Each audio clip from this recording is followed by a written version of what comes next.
Ampun ting bapakna cikan atau tulungan emak lah meni nyeri-nyeri teuing ieu huntu jeung isu keneh jeung naon. Assalamualaikum warahmatullahi wabarakatuh. Balik deui bersama emak anak tilu di saung Mak Rabel. Baraya hampuranya poe ieu emak teh kakara bisa upload kusabab tadi isuk-isuk mah emak teh nyeri huntu teu kuat. Ngan untunganana teh bapakna keur aya di lembur jadi we aya titaheun ngarah emak bisa dipariksa. Bongana atuh da meuni teu kuat nyeri-nyeri teuing huntu teh. Isu keneh geura geus dirudet ku barudak mana bari nyeri huntu pokona nama ieu tadi mah meni bener-bener karareuheul teh jeung rarudet jeung naon. Barudak erek init sakola ngararada mana emak keur nyeri huntu teh geuninganan kumaha kabayang meureun ku baraya oge lamun di posisi jiga emak modelkeun kitu. Tah matakan pas budak anu hiji init sakola mah wagiru we ieu teh biur init hayang dipariksa heula. Ieu emak teh dipariksana ka bidan nurnya sabab duka kumaha da emak mah dipariksa naon-naon wae oge kadang osok ngarasa cocok kitu ari dipariksa ka dieu mah. Ieu teh untung we ibu bidanana teh masih aya geus erek init pisan ibu bidanana teh. Cek emak teh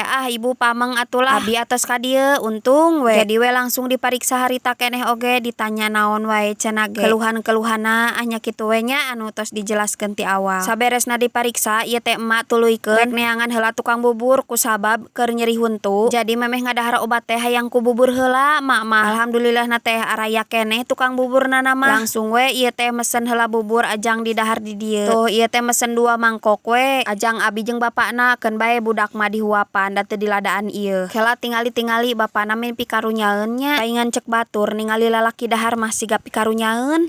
Da nyatana atuh tapi lain deui jang si bocil ieu mah yeuh. Kalah lucu ieu mah tuh enak mamah. Berarti lain lalaki nu pikarunyaeun mah tapi bapak-bapaknya. Nya teu poho ieu teh bapana mesen deui dibungkus hiji. Kusabab di imah teh boga anu mareumeuh cenah ge teu sakola tadi terarieur. Jadina nya kudu we kabagean buburna mah. Maknya atuh indung bapana wungkul nu ngabuburnya. Sanggeus nepi ka imah mah langsung we ieu teh emak murak obatna. Da geus sarapan ieu bubur tadi geuninganan. Buru-buru we ieu teh diinum obatna pan hayang wagiru reureup panyakitna. Cung saha baraya anu kos emak jiga kieu yeuh lamun nginum obat teh sok dilangsungkeun. Lamun di hiji-hiji mah sok asa karasa pahitna teh geuninganan baraya. Jadi emak mah tuh sok dilangsungkeun tilu jiga kieu. Nyuhunkeun pidoa nanya baraya supaya emak teh buru sehat deui. Amin.